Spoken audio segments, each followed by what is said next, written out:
ઓમ નમો નારાયણ. હું અરુણાબેન પી ગોસ્વામી સુરતથી તમારું સ્વાગત કરું છું અરુસ કિચનમાં. તો આજે આપણે બનાવશું સુરણ ને સાબુદાણાની ખીચડી. તો એના સારું આપણે આ એક સુરણનો ટુકડો આ રીતે કાપીને લીધો હતો. આ રીતે ગોળ ગોળ ચોરસ કાપી લીધું નાના નાના ટુકડામાં. અને 2 કપ આપણે પલાળેલા સાબુદાણા લીધા છે અને અડધો કપ જેટલા સિંગદાણા લીધા છે. તો થોડાક આપણે લીલા ધાણા લીધા છે અને લીમડો લીધો છે વઘાર માટે, અને લીલા મરચાં 3 થી 4, અડધી ચમચી જીરું આખું વઘાર માટે, અને સિંધાળું મીઠું, અને તેલ જોઈએ આપણે. તો પહેલાં આપણે તેલ ગરમ મૂકી દઈશું. તો આ આપણે કઢાઈ લીધી છે, ગેસ ચાલુ કરશું અને આમાં આપણે તેલ નાખીશું. તો 1 ચમચા જેટલું આપણે તેલ નાખ્યું છે અને તેલને આપણે ગરમ થવા દેવું.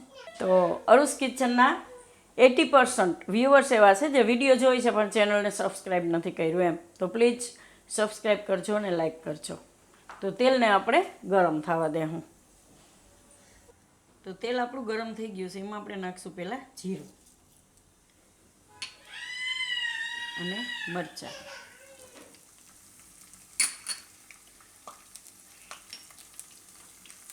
તો મરચાં તમે તમારી તીખાશ પ્રમાણે નાખી શકો એમ, વધારે ઓછા કરી શકો.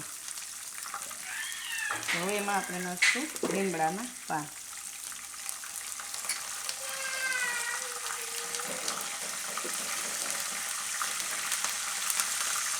આપણે આ સુરણ નાખીશું.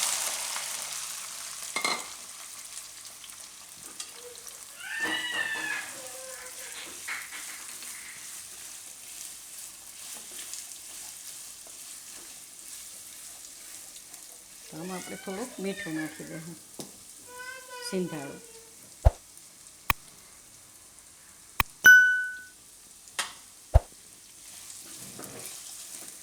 તો આને આપણે હવે તેલમાં પાકવા દઈશું, વચ્ચે વચ્ચે હલાવતા રહીશું. તો થોડીક વાર ઢાંકી દઈશું એને.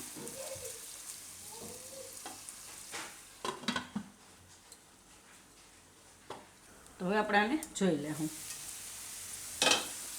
અને 3 થી 4 મિનિટ આ રીતે પકાવીએ તેલમાં તો એકદમ સરસ પાકી જાય છે. હવે આપણે એમાં પહેલાં સિંગદાણા નાખી દઈશું.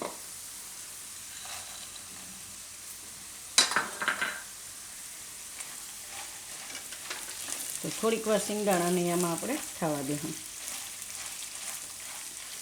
થોડીક વાર આમથી, એટલે તેલમાં સરસ થઈ જાય. પહેલાં નાખીએ ને તો આ પાકે ત્યાં સિંગદાણાનો કલર એકદમ એ થઈ જાય, થોડાક બળી જાય વળી તેલમાં, એટલે થોડીક વાર નાખવાના. આને તો આમાં આપણે થોડીક વાર સિંગદાણાને પકાવી લીધા છે. હવે એમાં આપણે નાખી દઈશું આ પલાળેલા સાબુદાણા. તો આને આપણે મિક્સ કરી દઈશું.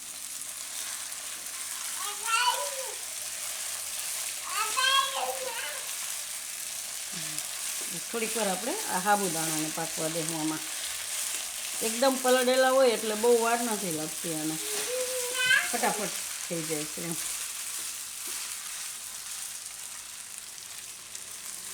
તો થોડીક વાર પકાવી લઈશું. તો સાબુદાણા આપણે આ રીતના થઈ જવા જોઈએ, એકદમ કાચ જેવા. તો એકદમ સરસ પાકી ગયા છે.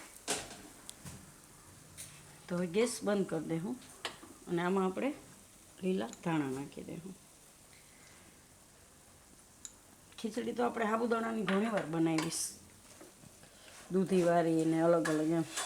એમાં આજે એવું હતું, મારે સાંજે હું સાબુદાણા પલાળવાનું ભૂલી ગઈ હતી, તો મેં સવારે પલાળ્યા હતા, એટલે થોડુંક આ રીતનું થયું. બાકી તમે સાંજે સાબુદાણા, હું દર વિડીયોમાં કહું છું કે સાંજે પલાળી દો ને, ખાલી ધોઈને એમને મૂકી દેવાના, તો એકદમ છૂટા થાય. આ રીતનું નહીં થાય, પણ ક્યારેક ક્યારેક એમ કે ને હાલે એમ થઈ જાય ભૂલી. તો આને આપણે હવે સર્વ કરી લેવું.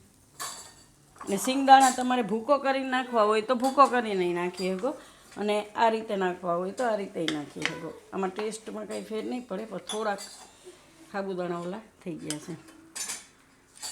તો આમાં આપણે કાઢી લેવું.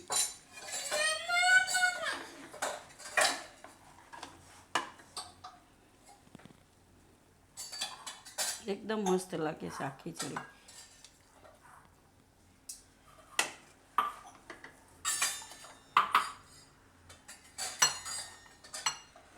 સુરણવાળી.